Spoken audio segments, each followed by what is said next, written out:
Welcome to Section 420, Talkin Yankees, the podcast. Well, the Yankees handle a little business. Not exactly the Bellinger business we'd be hoping for, but do avoid arbitration with all the eligible players and, avoid going to a hearing there where it kind of gets a little nasty on both sides. The Yankees saying you're worth this, that player says worth that, and maybe have a little bit bad blood going into spring training. But Yankees do manage to avoid that, so we'll go over the list of players, who settled, how much they'll get. And, of course, give some more thoughts on the Bellinger and possibly Bo Bichette thing as that sort of saga drags on. But before we get started, make sure you subscribe to this podcast.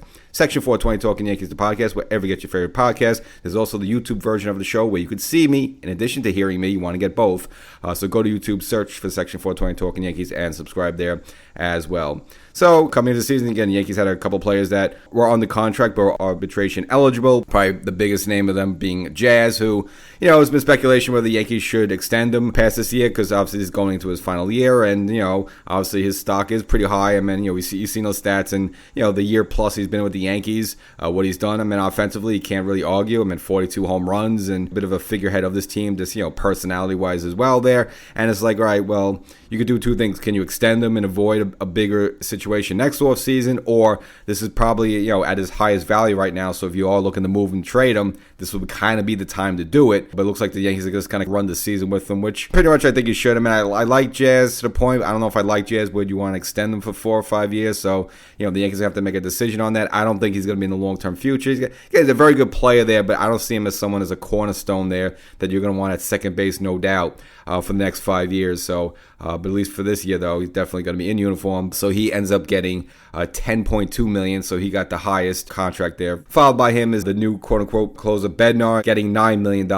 Followed by Doval with $6.1 million. Again, he was a closer for the Giants for a couple of years. And again, has some years in stats under his belt there with that and time served. The injured Volpe, who will get $3.4 million. Luis Gil with $2.1 million in change. Fernando Cruz, the new setup guy, they got last year from Cincinnati, $1.4 million. Cabrera will get $2 million. And last but not least, Jake Bird, who came up for one game, got bombed in that Miami series, and this with the workloadage, I guess, on his arm, especially number of innings he pitched from Colorado. The Yankees pretty much shut him down after that series. We never saw him. Also offered an arbitration contract, and that's settled. And it looks like the Yankees are going to avoid going to arbitration with any of these players there. And the last one to do so was last offseason with Mark Leiter. I think Mark Leiter wanted $2.5 million, and again went to arbitration. He ended up getting a little bit less at $2.05 million there, so kind of arguing over $500,000, but nevertheless, the Yankees avoid all that stuff. And, it gets a little nasty. I probably discussed it in previous off seasons. What happens is basically a team comes in saying, all right, here's your stats. Well, you didn't do this well. You didn't do that well. You didn't do this well. You're only worth this. And, of course, the player comes in with his agent and say, well, he did this. I did this. And you basically take it to a third-party arbitrator. And the arbitrator says, all right, well, based on the stats and based on what you did, sometimes they side with the player. Sometimes they side with the team. Or sometimes they find a figure, kind of what they did with Mark Leiter, that's kind of somewhere in the middle or maybe towards one of those end mark zones there. And then, that's what goes. So, if you're a player, you have to gamble a little bit. I think last offseason, Trent Grisham, really hit it off, especially with the home runs. He avoided the arbitration. He could have went to the arbitrator, and maybe the arbitrator said, well, based on your stats, which, his 2024 stats weren't that great.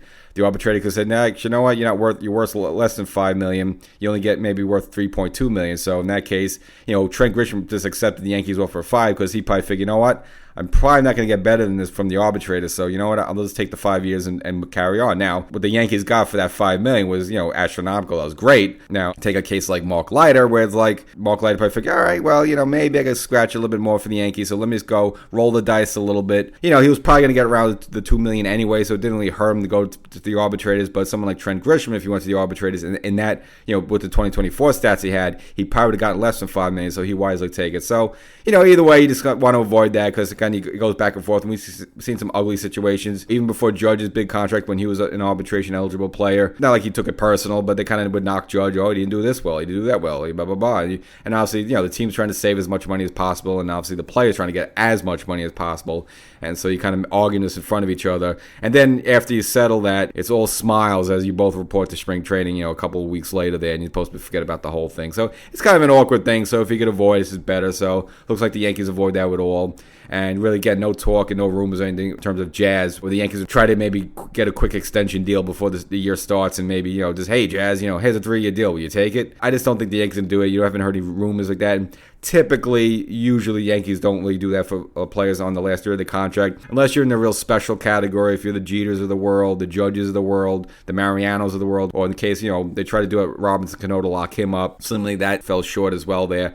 I mean, if those real special players, they'll do that. But Jazz, even with some of the good stats he's put up there, I just don't see them. They don't view him that way. And then I just don't think they're going to sign Jazz after this. They potentially could have traded him. The Yankees actually have a screaming, no doubt about it, second base solution, behind Jazz if they would move him. So I get to see them riding the year out with him and to see where it goes. And then after that, maybe just get someone from the minors, or maybe they make a trade during the season. Or, again, if they do get a little hotter on this whole Bo Bichette thing, and if he agrees to play second base, maybe at some point that becomes a solution. And, of course, now we're all waiting on Bellinger, who, in the most recent YouTube episode kind of updated that the Yankees have made him a quote second offer. So about a week or so ago, Cashman officially announced that they offered him a contract.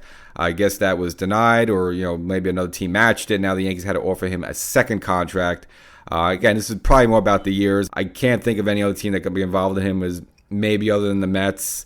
But even that, if you're the Mets, I don't know. I mean, you do have to replace a lot of power and numbers. You lost Pete Alonso, you lost Brandon Nimmo, and those guys, provide a lot of power and offense for this team. Where are you getting it from? Well, Bellinger would be a quick fix, but at the same time, looks like the Mets are stripping down a little bit. They let Diaz walk him, and he's the best closer in baseball on top of his game. You let him walk away for just measly $3 million.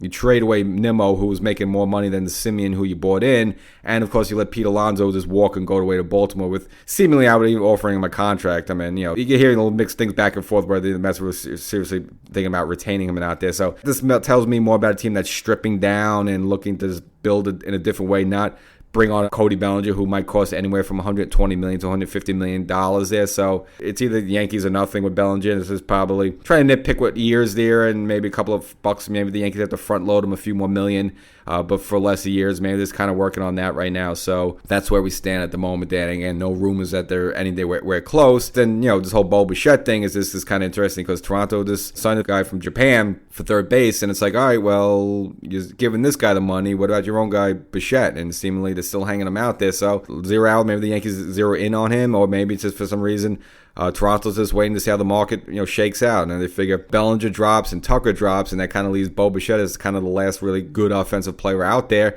Maybe they could get Bo Bichette a little cheaper than right now Bo Bichette might be offering. So Toronto just might be waiting out just to see how Bellinger and Tucker drop first before they decide to make an offer for Bo Bichette. But the longer you leave him out there, a team like the Yankees, if Hal gets a little bit more gumption and maybe decides to spend a little bit more there, maybe goes after both. Or maybe, if Bellinger falls through, he goes after Bo Bichette there, which I don't think that would be terrible as well if you work it out. You got to find out where you're going to play the guy exactly. Second base, third base, shortstop. I mean, shortstop's going to be a little vacant right now until Volpe gets back, and it's going to be a little interesting. But also hearing the news that the Yankees don't view Bichette as a shortstop, so if they do bring him in, it will be for another position. Again, what would that position be? Because Jazz is really at second base. You just gave him $10.2 million there, so not that.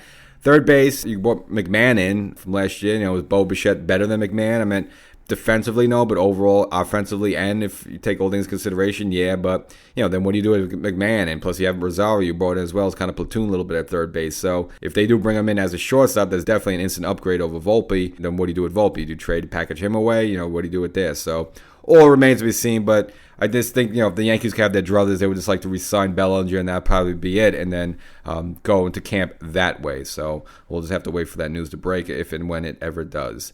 So that's the episode. Yankees avoid arbitration with all the eligible players. We'll move forward. No arbitration cases there, no bad blood. And then again, hopefully soon there's some news about Bellinger. We'll just have to keep waiting and see. Catch you next time.